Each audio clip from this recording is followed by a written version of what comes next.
and end this before it gets out of hand. All right, gentlemen, let's turn to Libya if we can. And the question is to whether or not the president and his administration could have done more beforehand to protect those 4 Americans who were killed in Benghazi on the anniversary of September 11th. We now know there were 8 attacks against Western interests in Benghazi in the 6 months before the attack. And we now know that U.S. Ambassador Chris Stevens sent repeated memos to Washington, even on the day he was killed, asking for more security. Senator Graham, is it conceivable that President Obama didn't know how dangerous Benghazi was for Americans?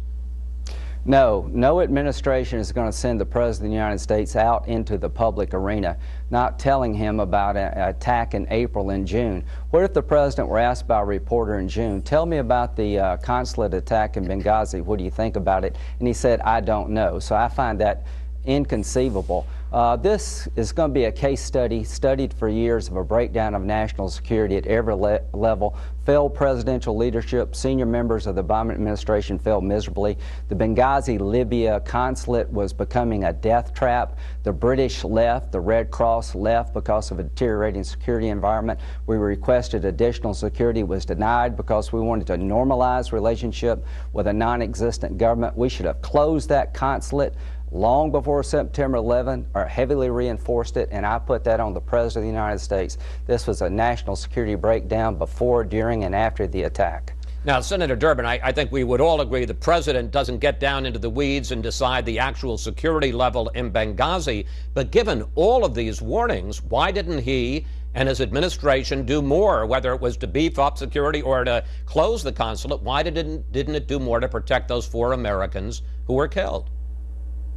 Well, Chris, I can tell you that Senator Graham and I were in a closed briefing, classified briefing, just, I guess, 2 weeks ago in Washington when we came together. We were with Secretary Clinton, the CIA, and others. They are engaged in a comprehensive investigation of what actually occurred here, and that's what we've got to have. Think back in history. It hasn't been that long ago. We lost over 230 Marines in the barracks in Beirut, Lebanon, under President Ronald Reagan. These acts of terrorism, as horrific as they are, have to be understood as being part of living in a dangerous world. Now let's ask the honest questions. Let's gather the evidence. Let's make sure that we understand exactly what did occur. But jumping to conclusions, I mean, Darrell Issa does a documentary dump on his website of sensitive information about those in Libya who are helping keep America safe. It shows the lengths many will go to try to politicize this tragic situation. Senator Graham, is that what you're doing, politicizing the situation? Well, thank God for a media that will ask questions. Thank God for some Republican control of one branch of the government. If you left it up to this administration to inform the American people, we would still be believing this was a spontaneous riot spurred by video. There was no mob, there was no riot. So no, I am totally convinced this is going to go down in history as one of the most major breakdowns of national security in a very long time. It's Exhibit A of a failed national security strategy. This consulate was under siege for months. It had been attacked twice. Everybody else had left Benghazi but us. We refused additional security requests because we wanted to normalize relationships.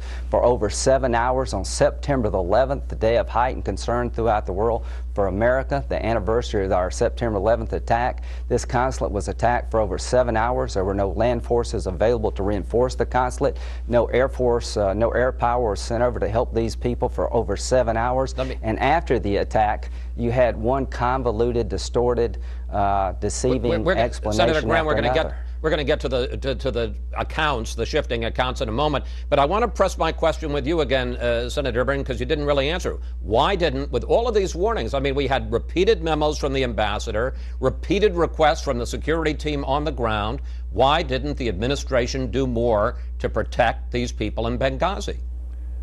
You know, that question is going to be answered, Chris, when we gather the information together. But let me also remind you, Senator, a skeptic would say, yeah, and guess when the investigation is going to end? Sometime after Election Day. Well, and shouldn't this investigation be done in a thorough, professional, and complete way? As Senator Graham can tell you, when we sat down for this classified briefing, they said it was days, literally days, before we could put our investigative team on the ground in Benghazi. Well, doesn't that give you an indication of how dangerous Benghazi was then, beforehand? If we couldn't get the FBI there for a couple of weeks? Of course it was dangerous, and we lost 4 Americans. But look at the situation on the ground immediately afterwards when the Libyans were demonstrating in the streets in support of the United States. It is a volatile situation. It is always easier the day after to say how you could have won that football game. But what it boils down to is let's get the facts together. This idea of Chairman Issa that he's going to dump the names in public of Libyans who are risking their lives to support America and keep us safe in an effort to get a political toehold in this election is unconscionable. It is unacceptable. I'm sure that Senator Graham doesn't support that. Well, let's move on to the question of the shifting story after the fact. The president said in the debate this week that on the day after the attack on September 12th, that he called it an act of terror. Here's what actually happened in the Rose Garden. Yesterday, 4 of these extraordinary Americans were killed in an attack on our diplomatic post in Benghazi. We reject all efforts to denigrate the religious beliefs of others.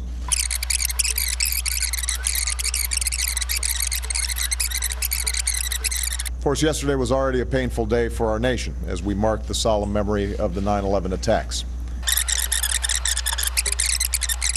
No acts of terror will ever shake the resolve of this great nation. Senator Graham, we did it that way to show that there was quite a gap between various things that he was discussing in the Rose Garden.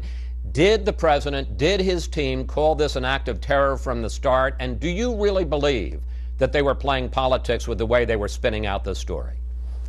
Well, I believe this administration has a history of playing politics with foreign policy. This is the very administration that leaked every detail of our bin Laden raid to make themselves look good. This is the administration that leaked details of cyber attacks against Iran.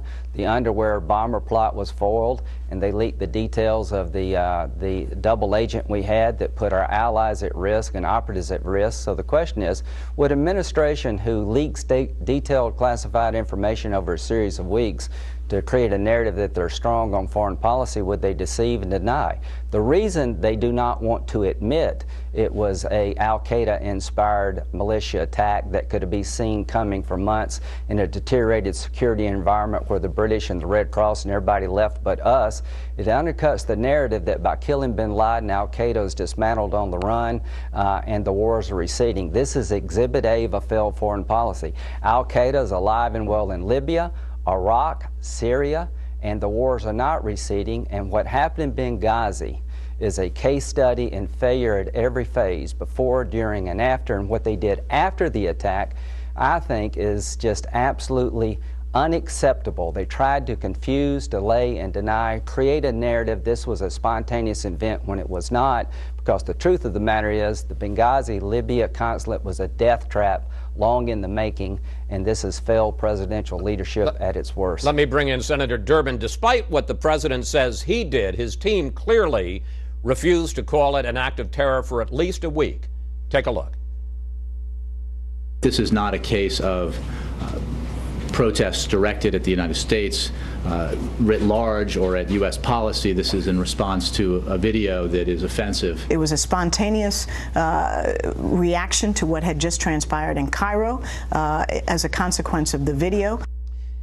Now, during the second debate, the president said that he is offended by any suggestion, Senator Durbin, that he or his administration was playing politics with this. How do you explain, then, the continued refusal to call it terrorism, even as the evidence grew that it was terrorism? Take a look at the article by David Ignatius. He puts on the record the CIA's posting, the information that they sent to Washington after our ambassador and the others were killed. And they said they believed that it had something to do with this video, but they were going to gather the evidence to be sure. And then, of course, over the next few days, more information came in. That was an indication that the fog of war, as they say, was operative in this situation. What I find really hard to accept, I have to disagree with my friend Senator Graham, is this notion about the president's foreign policy. The president has been a strong and steady leader. We have responsibly ended the war in Iraq. We are going to end the war in Afghanistan. Al-Qaeda is a shadow of its former self. Osama bin Laden is moldering in some watery grave somewhere. And we've now put enough pressure on Iran Iran with the sanctions regime so they won't develop a nuclear weapon, that they want to sit down and talk. These are all positive developments moving us toward a more stable nation, a more stable world when we face threats of terrorism in every direction. Senator this Durbin, president has been a strong leader. Senator Durbin, I hate to interrupt, but we are running out of time. I just have one question. And you're quite right, there is a report that the CIA put out talking points that said that this was a spontaneous demonstration. But if that was what the CIA's best intelligence was, then why does President Obama claim that he called it terror the day after? Well, of course it involves an act of terror, whether it was a result of a spontaneous demonstration or something that was planned. You know, this just is unacceptable that you would attack another embassy and kill the ambassador. It is terrorism in any form, whatever the motivation might have been. But his administration refused to say it for the first week. They were asked repeatedly. No, of course not. Let me try to channel Candy Crowley for a minute here. This president did say acts of terror, and you can play the tape on Fox any way you wish, but he said it, and it was an act of terror, and we were waiting to find out what the real motivation and driving force was behind it. We need to have a thorough investigation, get to the bottom of it, and as the president said, hold those accountable who did it. Senator Graham, you get the last word. Chris, this was not a spontaneous riot. There was never a mob. There's a video of the consulate. Nobody was there. Ambassador Stevenson met the Turkish ambassador. There wasn't a soul around the compound. There was 125 people using heavy mortars. It was a 7-hour planned attack, pre-planned in the making. The intel was that al-Qaeda's on the rise in Benghazi, Libya. Everybody else left but us. The CIA chief said this was a militia attack within 24 hours. The president of Libya said this was an al-Qaeda attack. There was no mob. There was no riot. Iraq is falling apart. Bin Laden may be dead. Al-Qaeda is on the rise. If you don't believe me, go to the training camps in Iraq that have come up after we left. Syria is a contagion affecting the region. 32,000 people have been killed while we're doing nothing. Islamic extremists are beginning to infiltrate Syria. And as to Iran, they've got quadrupled the amount of enriched uranium to make a bomb they had before Obama got in office. Nothing is working. The whole region's falling apart. Leading from behind is a failure, and overselling the death of bin Laden finally caught up with him in Libya. Now, I really do feel like one of the moderators because you both ran over me. Senator Graham, Senator Durbin, I want to thank you both. Thanks for joining us today. We'll see if the candidates do as well as you guys did tomorrow night. Thanks, Chris.